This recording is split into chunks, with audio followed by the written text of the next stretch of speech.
So at the very outset, I'd like to thank the Indian Society of Extracorporeal Technologists for having given me this opportunity to speak to you all in your national meeting. And I particularly thank Pradeep Pillai for inviting me to give this keynote address. The topic I'll be discussing, which is pretty relevant at this point of time, um, is the pandemic and the perfusionist lessons for the future. And as you can see here, it was the coronavirus superimposed by the perfusionist, and then, of course, the topic. If you ask anyone what 2020 was, there's only one word I've been hearing, and that is screwed. Rightly so. I think our whole lives have been turned upside down by this pandemic, and it's affected every walk of life, every individual on this earth. But taking two steps back, after having gone through this, we always cast a doubt. Is it so? And well, can we reap anything more out of this? Or has it really been this bad? Well, it may not be that really. And this is what I'll be speaking to you in the next few minutes. The overwhelming feeling all of us felt when the pandemic began is fear of this virus. We were running away from it, in fact.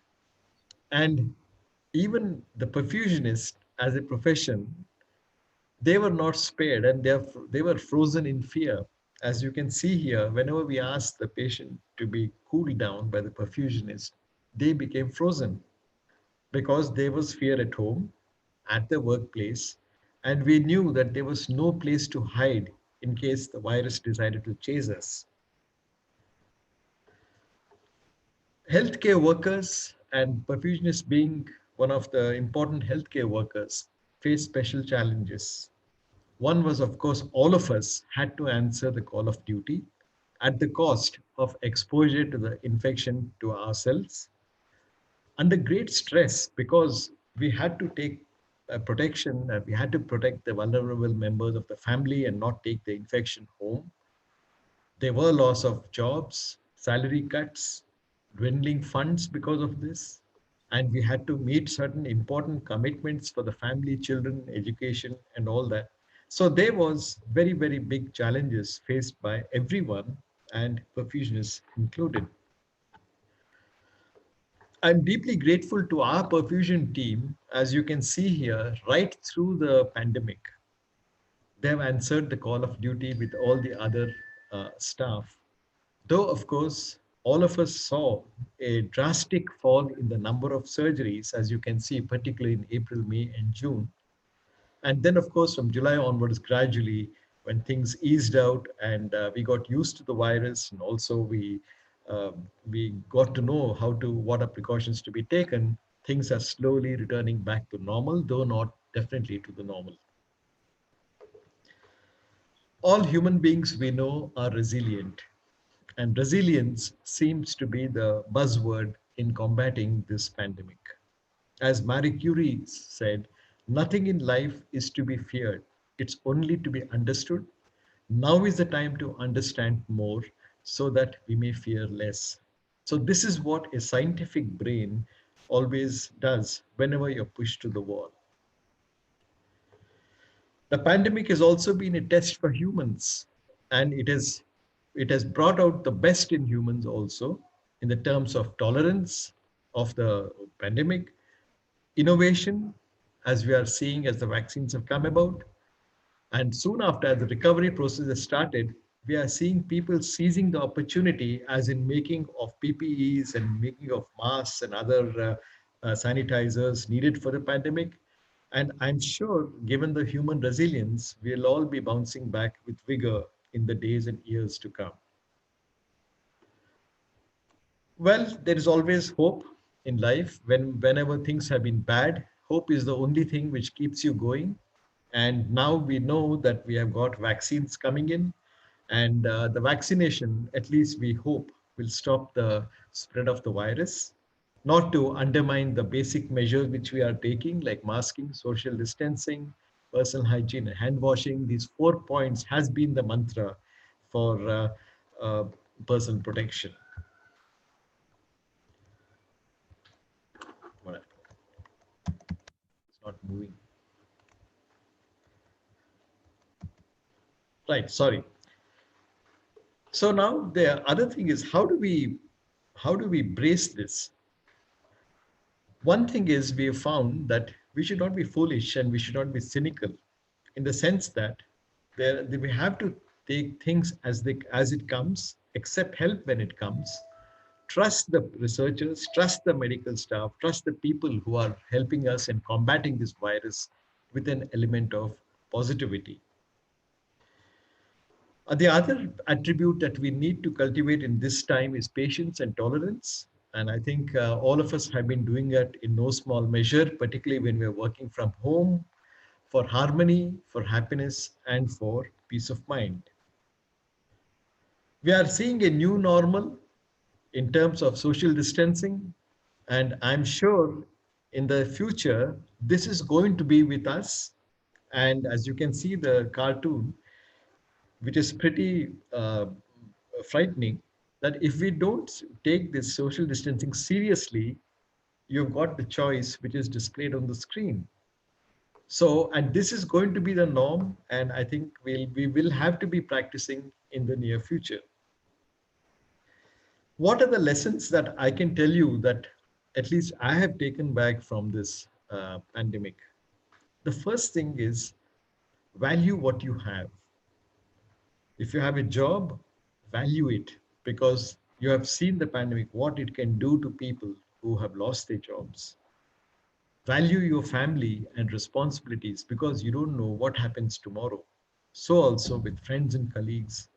And what it has also shown us is how to remain healthy and to value your health. Extremely important, because unless you enjoy good health, you can't take care of your responsibilities. And it's also shown how unimportant materialistic living is. It doesn't mean anything. You can have a car, you can have a big house, when you can have anything under the sun, be a big microwave maybe, or a freezer, refrigerator, but doesn't mean anything. The pandemic has taught us that this all these things doesn't mean anything. The second thing is, how do you live? With all these uncertainties and the frailty of life which we have seen, we are going back to what our ancestors gave us, simple living, and do not make life complicated. It has also shown us that for real happiness, you require very, very little. Have realistic ambitions and aspirations. Be happy what you have, and every day, if something good comes by us our way, we thank for the blessings. So what truly we have found out now is, help around, help your family, help your community. And this is the kind of living that brings in true happiness. The lesson number 3 is, how do we manage our time when we were all in lockdowns? Time was hanging on our head. And unfortunately, perfusionists and healthcare staff cannot work from home. So we have to be on the spot. But then at the same time, when the cases were down and we had a lot of time in our hands, how do we manage our time management?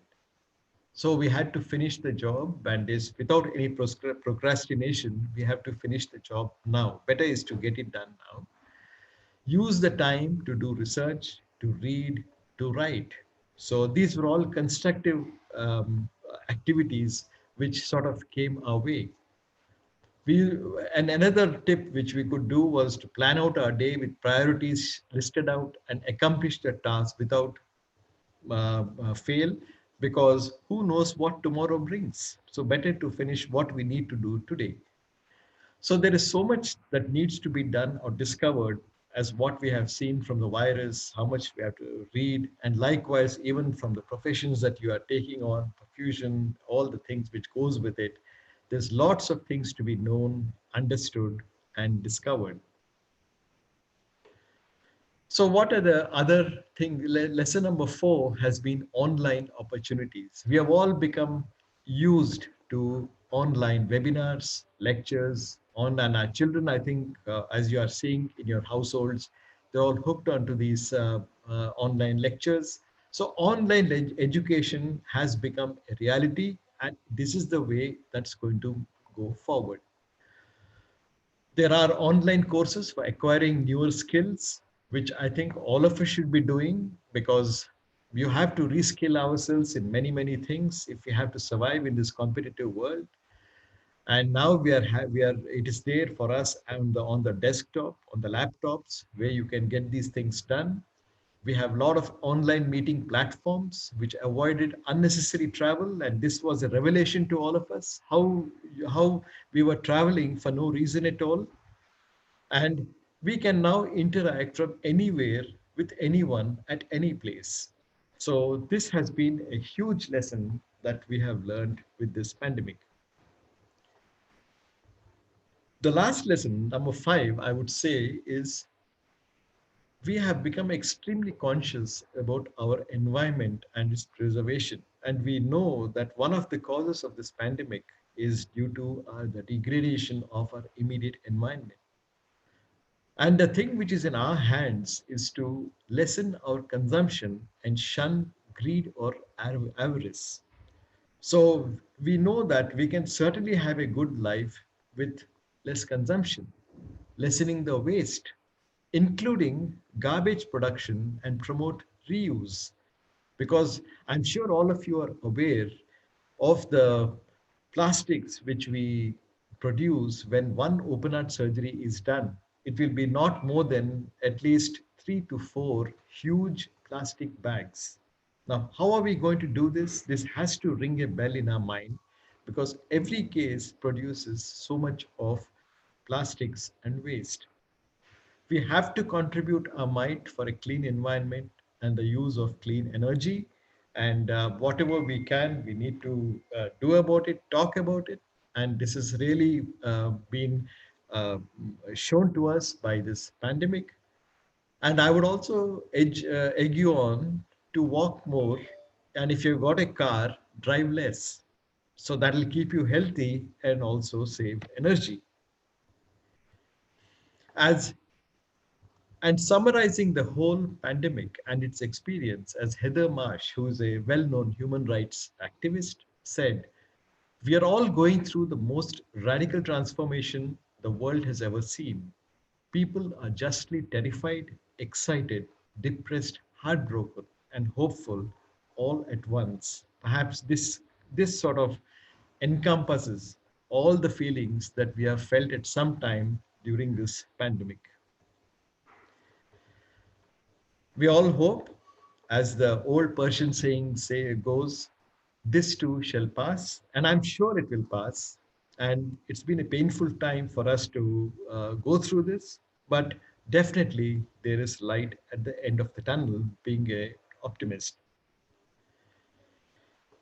So finally, my only hope is that we get back to this banter in the operating room. When I asked my perfusionist to go on bypass and he's thinking of going on a vacation, and I genuinely hope that we'll be able to get back to this in the near future. And by the way, this drawing has been done by one of you guys, a perfusionist from Solapur, Vivek Paul, and I should congratulate him for getting this feeling. So all the best to you. Be safe. Thank you very much, and namaskar.